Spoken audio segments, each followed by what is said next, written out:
Study circuit online में आपका most welcome है। और आज हम लोग मैथमेटिक्स का क्लास शुरुआत करने जा रहे हैं।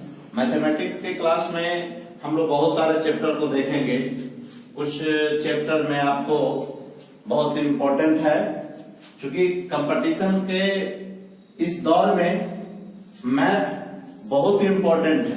कोई भी ऐसा एग्जाम नहीं है जिसमें आपका मैथ ना पूछा जाए, ऐसा असंभव है। जैसे आपका आईपीएस का एग्जाम हो, आईएएस का एग्जाम हो, यूपीएससी का एग्जाम हो, सीटेट हो, एस्टेट हो, चाहे कोई भी एग्जाम हो, उसमें पूछा ही जाता है। चाहे एसएससी लेवल हो, चाहे बीएसएससी लेवल हो, चाहे रेलवे हो, अन्य कंपटीशन में भी मैथमेटिक्स का बहुत ही बड़ा योगदान है। इसलिए आप सभी जो है इस वीडियो को देख करके हम कोशिश करेंगे कि बहुत ही आसान तरीके से मैथमेटिक्स को जानें और बढ़िया से सीखें। हम लोग बहुत ही छोटे रूप से चलेंगे, जहां से हम लोग को दिक्कत होती है, ना तो ज्ञान रहता है कि डिजिट किसको कहते हैं, ना तो ज्ञान रहता है नंबर किसको कहते हैं। तो हम लोग वहां से चलेंगे। डिजिट किसको कहेंगे, डिजिट के बारे में बताएंगे। सबसे पहले हम लोग जो आज हम सिस्टम चालू करने जा रहे हैं, उसमें पहला टॉपिक आपको बताएंगे अंकगणित में। आज का टॉपिक है अंकगणित, अर्थमेटिक कहते हैं। अर्थमेटिक में पहला टॉपिक हम लेकर के चलेंगे आपको नंबर सिस्टम। नंबर सिस्टम में नंबर सिस्टम, जिसको हम लोग कहते हैं संख्या पद्धति।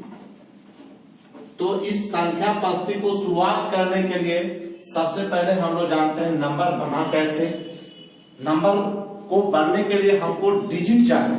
जब तक हमारा डिजिट नहीं होगा, डिजिट का मतलब होता है अंक, डिजिट, और इसी डिजिट से पूरा जो है हमारा नंबर सिस्टम बना हुआ है, मैथमेटिक्स का निर्माण हुआ है। जब तक डिजिट के बारे में हम लोग नहीं जानेंगे, तब तक हम लोग आगे नंबर सिस्टम को नहीं पढ़ पाएंगे। तो डिजिट में हमारा 0, 1, 2, 3, 4, 5, 6, 7, 8, 9, ये आपका डिजिट हुआ।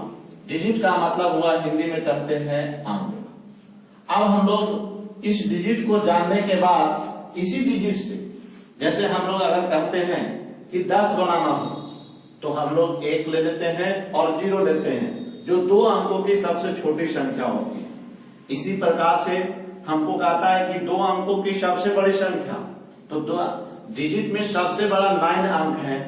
अगर 2 9 अगर मिल जाए तो 99 होता है, जो 2 अंकों की सबसे बड़ी संख्या है।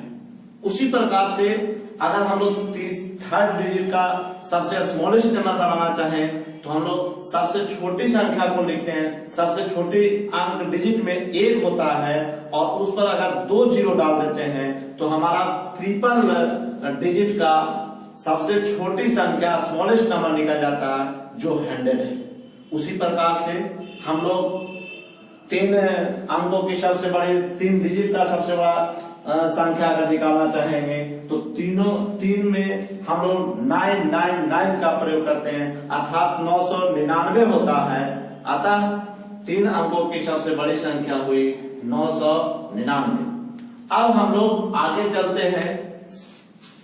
जो हम लोग नंबर सिस्टम की बात कर रहे थे, उसमें हम लोग सबसे पहले कॉम्प्लेक्स नंबर से हम लोग काम करते हैं। कॉम्प्लेक्स नंबर हमारा x प्लस i y होता है। इस ये x जो आपका है और ये y है, y के साथ i आने का मतलब है, i का मतलब होता है इमेजिनरी नंबर,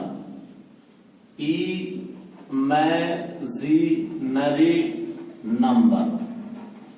तो हम लोग जब इसकी बात करते हैं, ये हमारा आईएएस में एक बहुत ही इंपॉर्टेंट चैप्टर है। इसको हम लोग 2 भाग में बांटते हैं। एक भाग को हम लोग x जो आपका रहेगा वो रियल नंबर होगा, x जो आपका होगा रियल नंबर होगा। अब रियल नंबर एक हो गया इमेजिनरी नंबर। सबसे पहले हम लोग काल्पनिक नंबर की चर्चा कर लें, बहुत छोटा सा चीज है। इमेजिनरी नंबर को हम लोग i से डिनोटेट करते हैं और इस i स्क्वायर का वैल्यू होता है -1, therefore i equal to root under -1, जिसको हम लोग कल्पना करके भी हम लोग उसका रूट नहीं निकाल सकते हैं, इसलिए इस नंबर को इमेजिनरी नंबर बनाया गया। अब हम लोग चले वास्तविक नंबर जिसको रियल नंबर कहते हैं। रियल नंबर को दो भाग में बांटा गया, एक को कहते हैं अपरिमेय संख्या और दूसरे को कहते हैं परिमेय संख्या।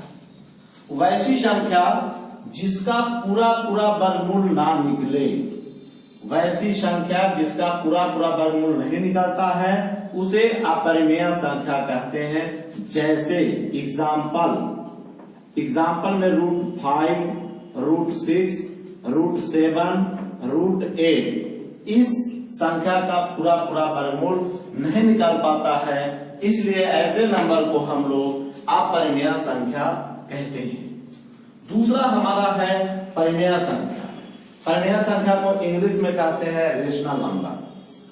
वैसी संख्या जो p/q के रूप में हो, वैसी संख्या जो p/q के रूप में हो तथा जिसका पूरा वर्गमूल निकलता हो, वैसी संख्या को परिमेय संख्या कहते हैं। फॉर एग्जाम्पल इसके अंतर्गत आपका 1 भी आ जाएगा, 1/2 भी आ जाएगा, 1/3 भी आ जाएगा, √4/1 भी आ जाएगा, अर्थात √4 का पूरा वर्गमूल निकल जाता है, etc। अब इस रेशनल नंबर को हम लोग दो भाग में बांटते हैं। एक आपका पूर्णांक संख्या होता है और दूसरा आपका भिन्न संख्या होता है। पूर्णांक संख्या किसको कहते हैं? तो -∞ टू इन्फिनिटिव को हम लोग पूर्णांक संख्या कहते हैं। -∞ टू इन्फिनिटिव संख्या को पूर्णांक संख्या कहते हैं। इसकी विस्तृत चर्चा हम लोग आगे करेंगे। भिन्न संख्या वैसी संख्या जो अंश और हर के रूप में होती है उसको हम लोग भिन्न संख्या कहते हैं। इंग्लिश में इसे फ्रैक्शन कहते हैं। अर्थात एग्जाम्पल में 1/2, 2/3, 3/4, 5/6 इसमें एक न्यूमरेटर कहलाता है, 2 आपका डेनोमिनेटर कहलाता है। हाँ, तो इसके बाद हम लोग पूर्णांक संख्या, इसी को हम लोग कहते हैं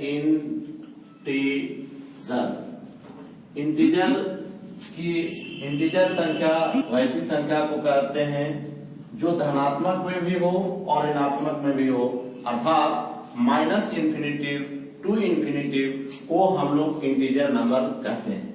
इसको हम लोग दो भाग में बांटेंगे, एक आपका ऋणात्मक है और एक आपका धनात्मक है। -∞ टू -1 तक के संख्या को ऋणात्मक कहते हैं। पॉजिटिव में आपका 0 से लेकर के इन्फिनिटी तक के संख्या को हम लोग धनात्मक संख्या कहते हैं। इस धनात्मक संख्या को हम लोग विभिन्न भाग में बांटते हैं। सबसे पहला आपका है प्राकृत संख्या जिसको नेचुरल नंबर कहते हैं। दूसरा आपका है पूर्ण संख्या जिसको होल नंबर कहते हैं। तीसरा आपका इवेन नंबर होता है। इवेन नंबर का मतलब हुआ सम संख्या। चौथा आपका है विषम संख्या जिसको ऑड नंबर कहते हैं। इसके बाद नेक्स्ट है अभाज्य संख्या जिसको हम लोग प्राइम नंबर कहते हैं। इसके बाद एक संख्या और है जिसको हम लोग कहते हैं भाज्य संख्या, जिसको हम लोग कंपाउंड नंबर भी कहते हैं।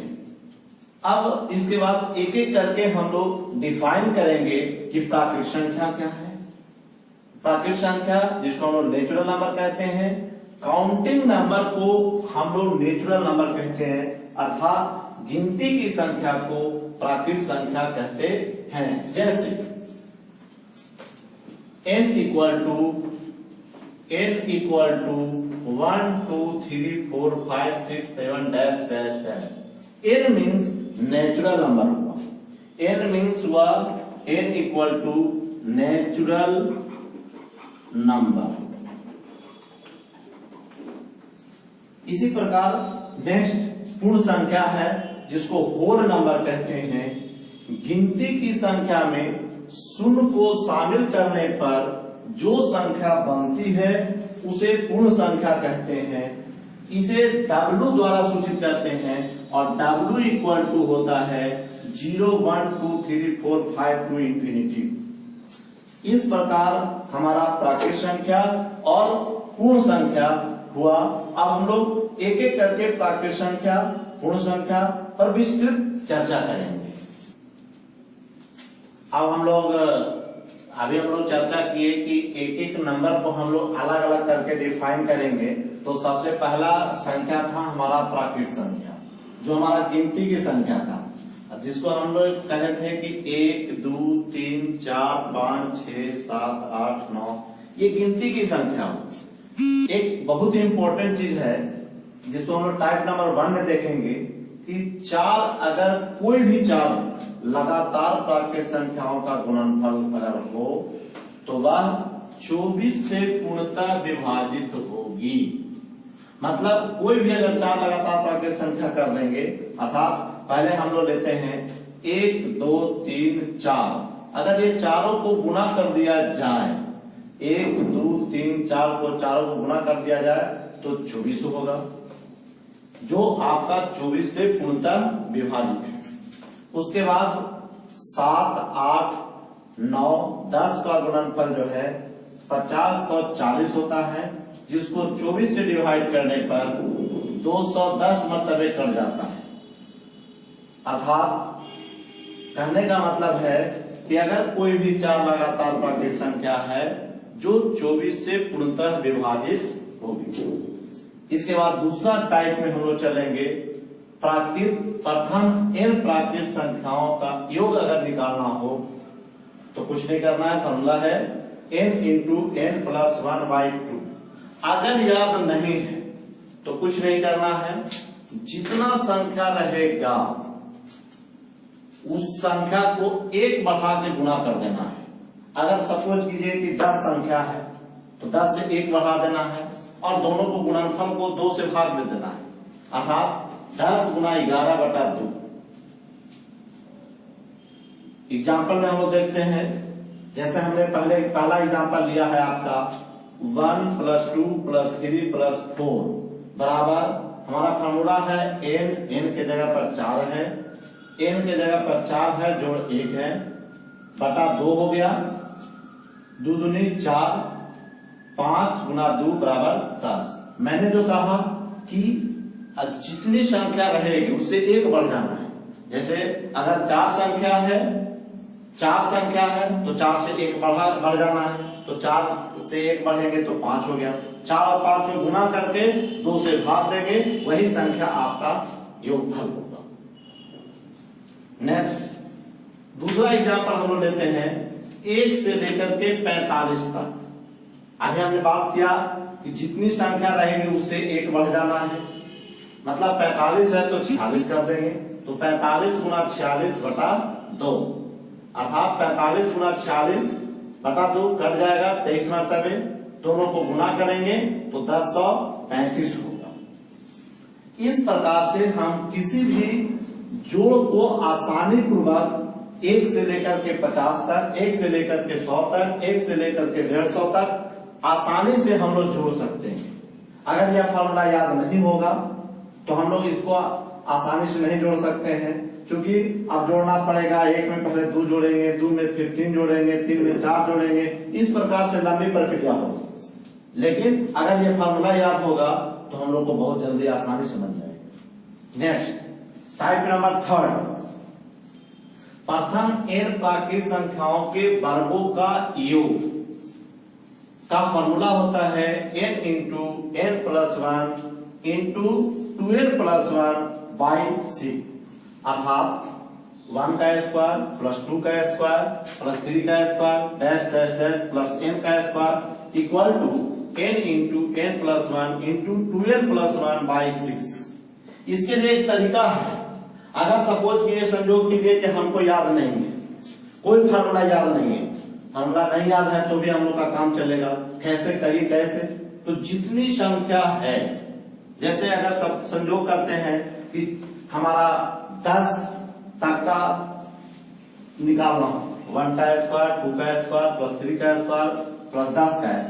कुछ नहीं करना है। मैंने कहा था कि अगर जोड़ निकालना रहेगा तो एक संख्या बढ़ा देना है, तो 10 और गुना 11। अब कुछ नहीं करना है, 10 और 11 को जोड़ देना है और फिर एक संख्या और गुना कर देना है। मतलब 10 गुना 11, और इन दोनों को जोड़ेंगे, 10 और 11 को जोड़ेंगे तो 21 होगा, अर्थात 10 गुना 11 गुना 21 बटा 6 कर देंगे, अर्थात इसका जोड़ जो है 385 हो गया। इसी प्रकार से 1 से लेकर के अगर 50 तक का जोड़ आ जाए तो कुछ नहीं करेंगे, जो नियम हमें अभी बताए। करना क्या है, तो वो संख्या करना क्या है, जैसे हमारा संख्या है 50, 50 से 1 बढ़ जाएंगे, 50 गुना 51। अब दोनों को फिर क्या करना है, 50 और 51 को जोड़ देना है, 50 और 51 जोड़ेंगे तो 101 होता है, और इन तीनों को गुणनफल करके 6 से भाग दे देना है। 50 गुना 51 गुना 101 बटा 6, यही आपका आंसर हुआ। देखिए मैथ का सबसे बेसिक फंडा है, जब तक मैथ में मथते नहीं है, जिस प्रकार से हम लोग आटा को गूंथते हैं, तो जितना ज्यादा आटा को गूंथेंगे उतना बढ़िया रोटी बनता है, उसी प्रकार से मैथ को जितना ज्यादा आप मथेंगे उतना ही आपका मैथ बहुत सरल और आसान होगा। वो जैसे जैसे मैथ हम लोग बनाएंगे वैसे वैसे कैपेसिटी हमारी बढ़ती जाएगी और हम लोग उसको सरल तरीके से उसको सॉल्व कर सकते हैं। जैसे हमने अभी कहा कि अगर हमको यदि 1 से लेकर के 50 तक का जोड़ करना है तो कुछ नहीं करना है, 50 गुना 51 बटा 2 कर देना है। अगर उसी का स्क्वायर कर देना है, स्क्वायर का जोड़ करना है तो कुछ नहीं करना है, 50 गुना 51 और 50 51 को जोड़ करके 101 होता है, तो 50 गुना 51 गुना 101 बटा 6 हो जाएगा। इस प्रकार से हम लोग मैथ को बहुत ही आसान तरीके से सॉल्व कर सकते हैं। That's all.